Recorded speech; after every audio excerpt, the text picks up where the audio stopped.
Time now for Sid Sixero. This is where I get 60 seconds to talk about stuff. The Toronto Maple Leafs haven't won a playoff series since 2004, so I doubt them heavily.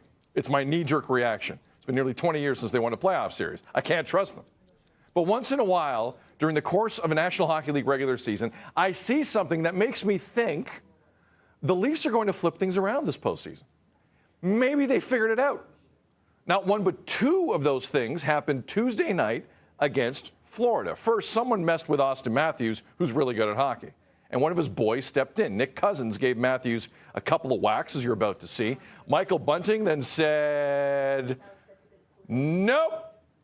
Enough of that. Then later on, same night, the extremely cheap and dirty Radko Gudas went a little low on Pierre Engvall. And guess what? Another one of his teammates stuck up for him. Zach Aston Reese said, not today, bud. Not today.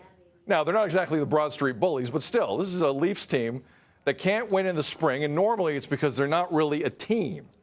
Lately, they look like a team. We'll see if that carries over. Luke Fox of Sportsnet joining us. Luke, is this angle of the Leafs kind of sticking up for each other overblown? Because I get sucked into it every time because I see it so little from them. No, I think it's actually very important, especially in the spring. I mean, we're long past the days where fighting kind of reigns supreme in the NHL and you need an enforcer or anything like that. But you still need guys to stick up for one another, to go to battle for one another. You don't want to get pushed over. And we did see a little bit of that way back when the Leafs faced off against the Montreal Canadiens in that playoff series. They kind of got pushed around a little bit. And the last couple of games, I've really liked what I've seen. They're not going to be usually the initiator in these types of things, but if a big bad Boston Bruins team comes at you, if the Florida Panthers are trying to get under your skin, you got to push back. And we've seen that from Zach Aston Reese, Wayne Simmons, Mark Giordano has actually been really good in that regard, and Michael Bunting as well. So I think it's a positive sign just to stick up for one another, not to let the other team just push you around, take it to you.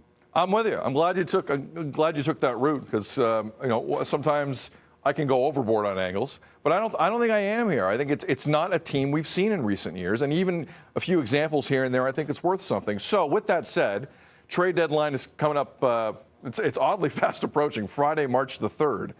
Is that the type of player, Kyle Dubas, do you think Luke will continue to go after? Add a few more of those grinders who can kind of handle themselves in a scrum after the whistle? Is that the prototype of who he might go after, considering Leafs are right up against that cap? Well, especially on the back end, Sid, I think they want a different type of defenseman, considering Jake Muzzin is probably still going to be on long-term injury reserve and not available to them. So they can use his cap space, I would think, to address the blue line, and that's the type of defenseman they need. One with some bite, stick up for your teammates, but also get in the lanes, block shots, snuff out the cycle, play a bit of a more rugged game because they've been missing a little bit of that element with Jake Muzzin gone. I think we only need to look back to last year when they went and got Ilya Lyubushkin, who's the kind of guy that you need to keep your head up around. I wouldn't be surprised at all if that's the type of defenseman that they seek out at the deadline. Yeah, it would make a lot of sense. Luke Fox covers this Leafs team day in and day out. Give him a follow on social media. Pretty good hockey game down the street tonight. Winnipeg Jets are first in their division. They're taking on the Leafs. It should be fun. Luke, appreciate you, man. Enjoy the game tonight. Thank you. Yeah, I think they need to stick up for one another tonight, too. It could get ugly with the Jets. Yeah, it's good. It's going to get a little greasy, no doubt. Good stuff, man. Have a good day. Thanks for waking up with us today on BT. Appreciate you.